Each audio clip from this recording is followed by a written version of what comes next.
নমস্কার বন্ধুরা, কেমন আছেন আপনারা সবাই? আশা করছি আপনারা সবাই সুস্থ আছেন, ভালো আছেন। আমাদের সংসারের এমন কিছু কাজ থাকে যেগুলো শেষ হতে চায় না। আমরা যদি একটু বুদ্ধি কৌশল খাটিয়ে কাজগুলো করি, খুব দ্রুত শেষ করতে পারি। এমনই কিছু টিপস শেয়ার করব, চলুন দেখে নিই। আমাদের বাড়িতে এই ধরনের অনেক পুরনো রুমাল থাকে, যেগুলো হয়তো কালার ডিসকালার হয়ে গেছে, দাগ লেগে গেছে, আমরা আর ব্যবহার করি না। সেই ধরনের রুমালই দেখুন এখানে আমি 4 ভাঁজ করে নিচ্ছি। তারপর এইভাবে আর একটা ভাঁজ দিয়ে নিলাম। এবার কি করব, আমাদের যে রুমালটা রয়েছে না, এখানে আমি দেখুন সুতোর সাহায্যে রুমালের যে 3 দিক খোলা রয়েছে মুখটা, সেই 3 দিকেই আমি সেলাই করে নেব। এইভাবে আমি দুটো রুমাল রেডি করে নেব। কি কাজে ব্যবহার করব? আমরা অনেক সময় যখন গরম কোনো কিছু কড়াইতে রান্না করি, এইভাবে ধরে অনেক সময় আমাদের না হাতে গরম তাপ লাগে। এটা বহু পুরনো দিনের একটি টিপস, আশা করছি অনেকেই অ্যাপ্লাই করেন। তাই এই ধরনের পুরনো রুমাল দিয়ে যদি আমরা এরকম একটি জিনিস তৈরি করে নিই, গরম কড়াই ধরতে দেখুন কতটা সুবিধা হচ্ছে, ধরে নাড়াচাড়া করতেও কিন্তু আমাদের অনেকটাই সুবিধা হবে। তাই আর হাতেও আমাদের কোনো রকম সেকা লাগবে না বা গরম তাপ লাগবে না।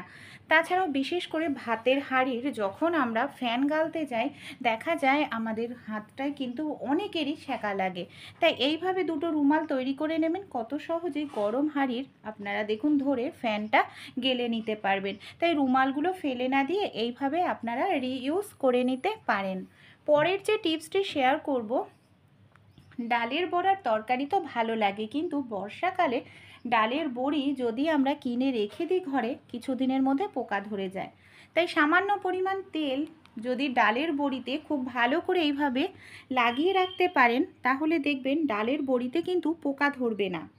অনেক দিনের জন্য আপনারা এইভাবে যে কোনো এয়ারটাইট কৌটোয় রেখে দিন, ভালো থাকবে। ফ্রিজের মধ্যে 5-6 দিন মাছ রেখে দিলে মাছ থেকে একটি বাজে দুর্গন্ধ বেরোয়, টেস্টটা ভালো লাগে না। মাছের মধ্যে সামান্য পরিমাণ লেবুর রস দিয়ে দিন, খুব ভালো করে এইভাবে একটু ডলে নিন, 1-2 মিনিট রেখে নিন। নর্মাল জল দিয়ে মাছটাকে ধুয়ে নেবেন, দেখবেন মাছের আষ্টে গন্ধ পুরোপুরি চলে যাবে, মাছটা খেতেও কিন্তু ভালো লাগবে। আমরা মহিলারা যখন মাছ মাংস ধুই, হাত থেকে না আষ্টে একটি গন্ধ বের হতে থাকে। তাই সামান্য পরিমাণ হাতের মধ্যে নিয়ে নেন টুথপেস্ট, তারপর খুব ভালো করে এইভাবে একটু ডলে নিয়ে হাতটা ধুয়ে নেন, বাজে আষ্টে গন্ধ চলে যাবে, হাত নরম থাকবে। ডাল আমরা কম বেশি তো প্রত্যেকেই খাই, কিন্তু অনেক সময় কি হয়, আমরা যে ডালটা খাই না, দেখা যায় প্রেশার কুকারে দিয়ে রান্না করলে ইউরিক অ্যাসিডের মাত্রা বেড়ে যায়। তাই প্রেশার কুকারে তো অবশ্যই দেবো ছোলার ডাল, মটর ডাল। দেওয়ার আগে 1 মিনিট এইভাবে দেখুন একটি পাত্রের মধ্যে আমি ডালটা বসিয়ে দিয়েছি। ডালের ওপর যে ফেনাটা রয়েছে না, এই ফেনাটাকে কিন্তু আমাদের ফেলে দিতে হবে। এই ফেনাটার কারণেই কিন্তু আমাদের দেখা যায় যে ইউরিক অ্যাসিডের মাত্রা বেড়ে যায়। এই ফেনাটা যদি ডাইরেক্ট প্রেশারে দিতাম, তাহলে তো ডালের থেকে ফেলা যেত না। তাই এইভাবে 1 মিনিট ফুটিয়ে নিয়ে ফেনাটা ফেলে তারপর প্রেশার কুকারে সেদ্ধ করে নেব। এই ধরনের যে চাবির রিংগুলো হয়, চাবি ঢোকাতে গেলে অনেক সময় আমাদের নখে কিন্তু খুবই ব্যথা লাগে, টানাটানি করতে লাগে, নখ অনেক সময় ভেঙে যায়। তাই ছোট্ট একটি টিপস আপনারা অ্যাপ্লাই করে দেখতে পারেন। এখানে দেখুন আমি নিয়ে নিয়েছি পেনের যে নিপটা থাকে, সেটার সাহায্যে আমি না এটাকে এইভাবে আলগা করে নিলাম। আলগা করে নিয়ে যদি এইভাবে আমরা চাবিটাকে রিংয়ের মধ্যে ঢুকিয়ে নিই, নখ আমাদের ভাঙারও সমস্যা নেই, নখটা আমাদের ব্যথাও হবে না। কত সহজেই আমরা এই কাজটি করে নিতে পারি, তাই না? আর সহজেই আমাদের কিন্তু চাবির রিংয়ের মধ্যে চাবিটা পরানো হয়ে যায়। আপনারা চাইলে এই পদ্ধতিতে চাবিটা খুলেও নিতে পারেন।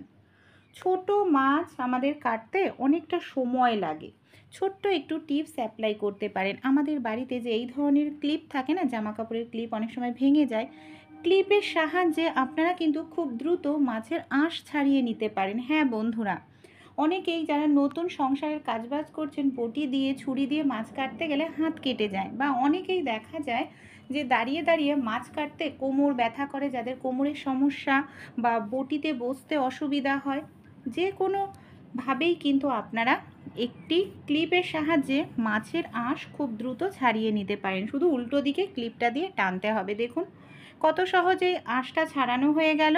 তাছাড়া আমরা যে কোল্ড ড্রিঙ্কসগুলো খাই না, স্টিলের ক্যানগুলো, তার মধ্যে ওপরের যে অংশটা আছে, এটার সাহায্যেও কিন্তু আপনারা ছোট কিংবা বড় যে কোনো মাছের আঁশ খুব দ্রুত এই পদ্ধতিতে ছাড়িয়ে নিতে পারেন। সময় কিন্তু আপনাদের বেঁচে যাবে, আর সবচেয়ে বড় কথা যেটা, হাত কাটার কোনো রকম এখানে চান্স কিন্তু থাকবে না। এবার দেখুন আমি একটি কাঁচি নিয়ে নিয়েছি। কাঁচির সাহায্যে আমরা যদি এইভাবে মাছের ডানাগুলো, লেজ, মাছের কানকো কেটে নিই, তাহলে কিন্তু আমাদের বটির প্রয়োজন পড়ছে না। বটির থেকেও কিন্তু আপনারা খুব তাড়াতাড়ি এই পদ্ধতিতে মাছ কেটে নিতে পারবেন, আমি গ্যারান্টি দিয়ে বলছি।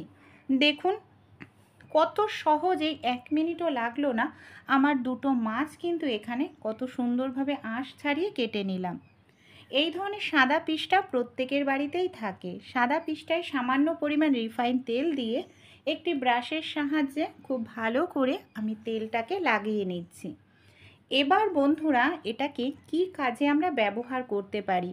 অনেক সময় কেক, প্যাটিস আমরা বানাতে যাই, দেখা যায় বাড়িতে বাটার পেপার শেষ হয়ে গেছে, দোকানে যাওয়াও সম্ভব নয়। সেক্ষেত্রে এইভাবে আমরা বাড়িতেই খুব সহজেই বাটার পেপার তৈরি করে নিতে পারি। এক্সট্রা যে তেলটা সেটা আমি কাপড় দিয়ে মুছে নিলাম।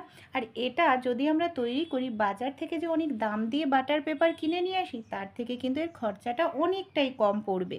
ভালো লাগলে অ্যাপ্লাই করবেন। আমরা যেখানে মাছ কাটি বা মাংস কাটি, সবজি কাটি, অনেক সময় আঁশটে গন্ধ হয়ে যায়, দাগ হয়ে যায়, মাছি ঘোরাঘুরি করতে থাকে। সামান্য পরিমাণ টুথপেস্ট নিয়ে নিন, সেই জায়গাটায় খুব ভালো করে এইভাবে আপনারা টুথপেস্টটা লাগিয়ে দিন। দেখবেন আপনাদের কোনো রকম আঁশটে গন্ধ থাকবে না, মাছি ঘোরাঘুরি করবে না। কোনো রকম দাগ থাকলে সেই দাগগুলোও কিন্তু খুব সহজেই বন্ধুরা উঠে যাবে। এইভাবে আপনারা ধুয়েও নিতে পারেন, কিংবা আপনারা যদি চান না ধুয়ে এই জায়গাটা কোনো কাপড় দিয়ে মুছে নেন, দেখবেন খুব সুন্দর জায়গাটা আপনাদের পরিষ্কার হয়ে যাবে। দেখুন কতটা সুন্দরভাবে আমার কিচেন স্ল্যাবটা বন্ধুরা পরিষ্কার হয়ে গেল। ভালো লেগে থাকলে টিপসটি আপনারাও কিন্তু অ্যাপ্লাই করে অবশ্যই দেখবেন। চলুন তাহলে পরবর্তী টিপসটি দেখে নিই। অনেক সময় আমাদের হয়তো কোথাও যাওয়ার থাকে, এদিকে রান্নাবাড়িও করতে হবে, কিন্তু রসুন ছাড়ালে নখের ভেতরটা নোংরা হয়ে যায়, রসুনের একটি গন্ধ হয়ে যায়। তাই আমাদের বাড়িতে বাচ্চাদের যে এই ধরনের পুরনো পেন্সিল কাটার কল থাকে, এর মধ্যে আপনারা এইভাবে রসুনটাকে ঢুকে মুখটাকে এইভাবে আলগা করে নেবেন। এইভাবে যদি আপনারা রসুন ছাড়ান, খুব দ্রুতই আপনারা রসুনের খোসা ছাড়িয়ে নিতে পারবেন। সময়ও আপনাদের বেঁচে যাবে, সেই সঙ্গে আপনাদের নখ থেকে বাজে কিন্তু রসুনের গন্ধ বের হবে না, আর নখগুলো নোংরাও হবে না। ছোট্ট টিপসটি ভালো লেগে থাকলে অ্যাপ্লাই করে দেখতে পারেন। এই টিপসগুলো আমি আপনাদের প্রত্যেককেই যে অ্যাপ্লাই করতে হবে এমন বলছি না, যাদের ভালো লেগেছে তারা অ্যাপ্লাই করে দেখতে পারেন। আর ভালো লেগে থাকলে আমার চ্যানেলটি অবশ্যই সাবস্ক্রাইব করে পাশে থাকবেন।